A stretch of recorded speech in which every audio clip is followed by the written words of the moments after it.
Hello दोस्तों, कैसे हैं आप। और आप सभी का स्वागत है हमारे इस चैनल आर के स्टडी कंपटीशन 1 पर। हमारे इस चैनल पर यूपी बोर्ड 2023 या आगामी जो परीक्षा होने वाली हैं आपकी, उनके लिए भौतिक विज्ञान शुरू किया गया है।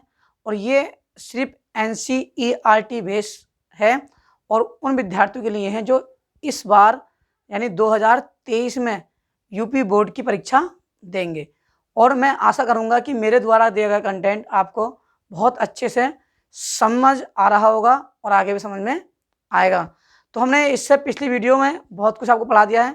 जिसने पिछली वीडियो नहीं देखी है, मैंने प्लेलिस्ट बना रखी है, आप प्लेलिस्ट में जा सकते हैं। और प्लेलिस्ट का जो नाम है कक्षा 12 NCERT फिजिक्स, उसमें हमने सब कुछ डाल रखा है। और अभी फिलहाल हमने शुरू किया है और अब जो शुरू होने वाला है, आज हम जो पढ़ने वाले हैं वो पढ़ेंगे वैद्युत द्विध्रुव और वैद्युत द्विध्रुव का आघूर्ण। अब दोनों में क्या अंतर होता है, ठीक है। दोनों एक दूसरे से संबंधित हैं, लगभग संबंधित हैं और एक दूसरे पर भी क्या है, निर्भर हैं। और कैसे निर्भर होंगे वो हम आपको इसमें अंतर बताने वाले हैं। यदि आपको वीडियो पसंद आए तो लाइक कीजिए, शेयर कीजिए और हमारे चैनल को सब्सक्राइब कीजिए। ठीक, शुरू करते हैं आज की वीडियो। और इस वीडियो में हमने जो शुरू किया है, मैंने आपको बताया है कि वैद्युत द्विध्रुव और वैद्युत द्विध्रुव का आघूर्ण।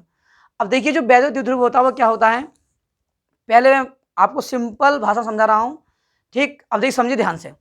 पहली बात, जो वैद्युत द्विध्रुव होगा वो क्या होगा, उस पर यानी एक या तो समांतर रखा गया होगा, समांतर यानी ये। ठीक, अब जब इस प्रकार से रखा गया है तो इस पर एक बल इधर कार्य कर रहा और एक इधर कर रहा, तो ये समांतर हो गया। अगर मैं इसे किसी वैद्युत क्षेत्र में रखूं और इसे थोड़ा ऐसा कर दूं आड़ा, ठीक है, तो जब इसे थोड़ा आड़ा कर दूंगा, तिरछा कर दूंगा, तो एक बल लगेगा इस पर इस प्रकार से और एक बल लगेगा ये ऐसे।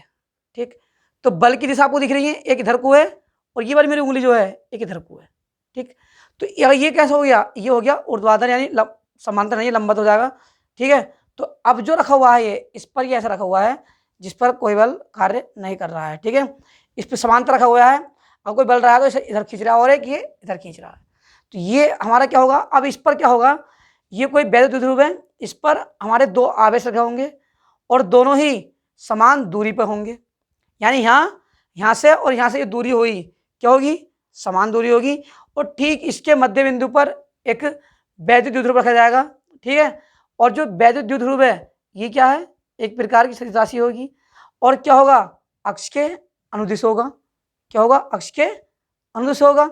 ठीक, अब दूसरी बात ये कि इस पर जो आवेश रखे जाएंगे वो विपरीत प्रकृति के रखे जाएंगे। कैसे, विपरीत प्रकृति के, एक पर माइनस आवेश और दूसरे पर प्लस क्यू आवेश, यानी एक पर माइनस क्यू आवेश और दूसरे पर प्लस क्यू आवेश। तो जो परिभाषा बनकर आती है वो बनकर आती है ये। अब देखिए कैसे, वैद्युत द्विध्रुव वह निकाय है जिसमें दो बराबर परंतु विपरीत प्रकृति के बिंदु आवेश एक दूसरे से अल्प दूरी पर स्थित होते हैं, एक दूसरे से अल्प दूरी पर स्थित होते हैं। मैंने बिल्कुल सिंपल समझाया आपको कि वैद्युत द्विध्रुव वह निकाय है जिस पे विपरीत प्रकृति के लेकिन समान दूरी पर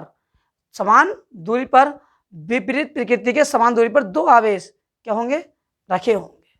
ठीक, इसे क्या बोलते हैं हम, इसे बोलते हैं वैद्युत द्विध्रुव। क्या बोलते हैं, वैद्युत द्विध्रुव। ठीक है, अब ध्यान रखना, अल्प दूरी पर होंगे और विपरीत प्रकृति के होंगे, एक माइनस क्यू आवेश और दूसरा प्लस क्यू आवेश। जैसे HCl2, HBr और CH4, NH3 अमोनिया मैथेन। ठीक, और जल और आपका हाइड्रोक्लोरिक अम्ल। ठीक है, तो ये इसके एक तो पूछता है इसकी परिभाषा कि वैद्युत द्विध्रुव की परिभाषा क्या होगी, और दूसरा पूछता है इसका एग्जाम्पल। ठीक है, कहीं से भी आप क्वेश्चन पूछ सकता है, परिभाषा पूछ सकता है 1 नंबर या 2 नंबर में, हो सकता है 2 नंबर पूछ ले एग्जाम्पल सहित। अब आता है वैद्युत द्विध्रुव का आघूर्ण। क्या आता है, वैद्युत द्विध्रुव का आघूर्ण। बिल्कुल सेम है, किसी भी वैद्युत द्विध्रुव का आघूर्ण वैद्युत द्विध्रुव के से जो हमारे बिंदु आवेश हैं, ये जो बिंदु हैं इस पर किसी एक आवेश और इन आवेशों के अल्प दूरी के गुणनफल के बराबर होता है। ये गुणनफल के को ही क्या बोलते हैं हम, वैद्युत द्विध्रुव का आघूर्ण कहते हैं। इसे पी से दर्शाते हैं, किससे, पी से। और जो ये दूरी होगी देखिए ध्यान से, ये एक आवेश से दूसरे आवेश की दूरी कहलाती है। ध्यान रखना, जब हम इसके अंक की प्रश्न करेंगे तो एक आवेश से दूसरे आवेश की दूरी कहलाएगी, ये कहलाएगी इसकी अल्प दूरी। क्या कहलाएगी? अल्प दूरी। और जिसे क्या दर्शाएंगे? पूरा दर्शाएंगे 2l से, यानी 2l। अब देखिए, अगर यहाँ पर मैं कोई निकाय रखूँ, कोई बिंदु रखूँ, तो ये यहाँ से यहाँ तक की जो दूरी बनी वो बनी l मीटर, और फिर यहाँ से दूरी जो बनी वो बनी l मीटर। यानी यहाँ तक जो भाग हुआ हमारा ये वाला, ठीक, यहाँ से यहाँ तक की दूरी क्या हुई? l metre. इस माइनस क्यू के लिए और प्लस क्यू के लिए क्या बनी? ये l मीटर, ठीक। और टोटल दूरी क्या हुई? 2l। तो इसे क्या करते हैं? इसे p से दर्शाते हैं। किससे? p से। तो हमने क्या बताया? देखिए प्रयास समझ लीजिए इसकी एक बार और, मैंने लिख दी है और साथ साथ मैं आपको समझा भी रहा हूँ, जिससे कि आप प्रॉपर नोट्स बना सकें, ठीक। देखिए, वैद्युत द्विध्रुव का आघूर्ण, पहली बात दर्शाना किससे? p से। किससे? p से दर्शाना है। परिभाषा क्या होगी? किसी वैद्युत द्विध्रुव का द्विध्रुव आघूर्ण, क्या? द्विध्रुव आघूर्ण किसी एक आवेश, है ना? क्या समझाया मैंने तुम्हें? देखिए मैंने क्या समझाया आपको कि किसी एक आवेश, ठीक, किसी एक आवेश तथा दोनों आवेशों के, यानी ये और ये दोनों आवेशों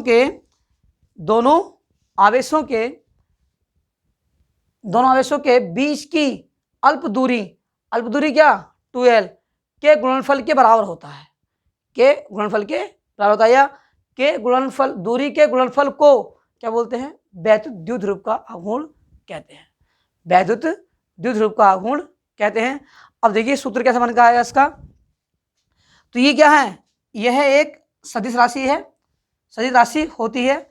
इसकी दिशा, ध्यान रखना, ये पॉइंट ध्यान रखना है, इसकी दिशा द्विध्रुव की अक्ष के अनुदिश ऋण आवेश से धन आवेश की ओर होती है। ध्यान रखना, कहाँ से? ऋण आवेश से धन आवेश की ओर होती। दिशा कैसी होगी इसकी? ऋण आवेश से धन आवेश की ओर। और कैसी राशि होगी? सदिश राशि होगी, ठीक। किस प्रकार की राशि होगी? सदिश होगी। और दिशा क्या होगी? ऋण आवेश से धन आवेश की ओर। और कैसी होगी? अनुदिश होगी, ठीक है। कैसी होगी? अनुदिश। अब देखिए, अब आता है वैद्युत द्विध्रुव का आघूर्ण, वैद्युत द्विध्रुव का आघूर्ण का मात्रक एवं बीमा। तो पहले समझ लीजिए सूत्र क्या बनेगा। सूत्र इसका बनेगा, हमने बताया किसी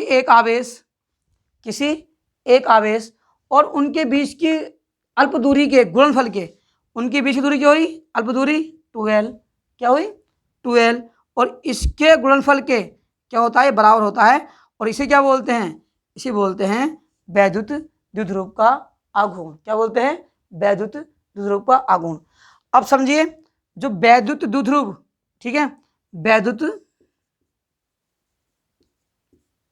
द्विध्रुव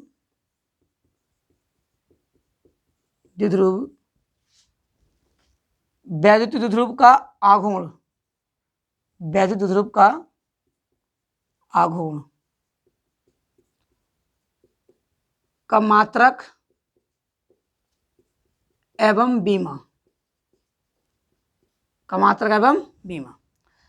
अब देखिए मात्रक कैसे निकालेंगे, मैं आपको साथ साथ मात्रक, बीमा बहुत अच्छे से निकालना सिखाया हूं। जिस प्रकार की परिभाषा आएगी उसका मात्रक और बीमा जरूर मैं आपको निकाल कर दिखाऊंगा, ठीक है। अब देखिए सूत्र क्या है? P बराबर Q गुणा 2l। अब जो Q है, यानी Q जो आवेश है, इसका मात्रक क्या होता है? इसका मात्रक होता है कूलाम। क्या होता है? कूलाम। और ये दूरी तो है, लंबाई है दूरी, ठीक, इसका मतलब होता है मीटर। तो मात्र क्या बन गया? मात्र बन गया कूलाम मीटर। किसका? वैद्युत द्विध्रुव का। मात्र क्या बन गया? कूलाम मीटर, ठीक। तो वैद्युत द्विध्रुव का मात्रक क्या हुआ? Coulomb metre. कैसे निकाला? आवेश का मात्रक कूलाम, दूरी का मात्रक मीटर। दूरी तो हमारी लंबाई चौड़ाई, और लंबाई चौड़ाई क्या होगी? हमारी दूरी तो हो गई, ठीक। अब देखिए बीमा, अब देखिए इसकी बीमा। अब बीमा कैसे निकालनी है? हम जानते हैं कि जो वैद्युत द्विध्रुव आघूर्ण होता है, इसका जो आघूर्ण होता है क्या होता है? वो होता है Q गुणा 2l। ये होता है Q गुणा 2l या 2QL, ठीक। आवेश की दोनों पक्षों की बीमा लेने पर, यानी बीमा लेने पर आवेश की बीमा एम्पियर, और सेकंड ये तो होता है हमारा आवेश, ठीक। और सेकंड का जो बीमा होती है टी होती है, एम्पियर की होती है ए होती है। अब दूरी की होती है एल, क्या होती है एल, क्रम से लिख दो, बीमा बन जाएगी एल टी ए, क्या बन जाएगी एल टी ए। तो ये हो गई इसकी बीमा, क्या हो गई भाई, ये हो गई इसकी बीमा। ध्यान रखना मात्रक और बीमा एक नंबर में अलग से भी पूछ लेता है कि बताओ क्या इसका मात्रक क्या होगा और इसकी बीमा क्या होगी। अब हम जो निकालेंगे वो हमारा जो अब जो होगा वो अक्षीय और निरक्षीय में, ठीक, किसी बिंदु आवेश के कारण अक्षीय और निरक्षीय में, ठीक है, क्या पूछेगा, वैद्युत क्षेत्र की तीव्रता पूछेगा। और यहाँ से आपका क्वेश्चन बनता ही बनता, हर साल आपका क्वेश्चन यहाँ से पूछा जाता है। अक्षीय और निरक्षीय, देखिए चार बनते हैं हमारे इसमें, एक अक्षीय निरक्षीय में पूछता है वैद्युत क्षेत्र की तीव्रता, ठीक, का सूत्र, और दूसरा पूछता है इसमें अक्षीय और निरक्षीय में वैद्युत विभव, क्या, वैद्युत विभव का सूत्र, क्या पूछता है, वैद्युत विभव का सूत्र। वो हमारा चैप्टर नंबर 2 में है, आधार आपका यही रहेगा। बस यहाँ क्या है, यहाँ आपकी क्या है, वैद्युत क्षेत्र की तीव्रता है, और वहाँ क्या हो गया, वैद्युत विभव होगा, और उससे भी हम अच्छे से करेंगे। तो आज के लिए इतना ही रखते हैं, और आने वाली वीडियो में हम आपको कराएंगे अक्षीय और निरक्षीय में वैद्युत क्षेत्र की तीव्रता का मात्रक, यानी सूत्र जो होता है वो सिखाएंगे। तो आइए, यदि आपको वीडियो अच्छी लगी है तो वीडियो को लाइक कीजिए, शेयर कीजिए। मैंने आज आपको जो पढ़ाया वो वैद्युत द्विध्रुव और वैद्युत द्विध्रुव का आघूर्ण आपको पढ़ाया। तो आप सभी को नमस्कार, धन्यवाद और जय हिंद।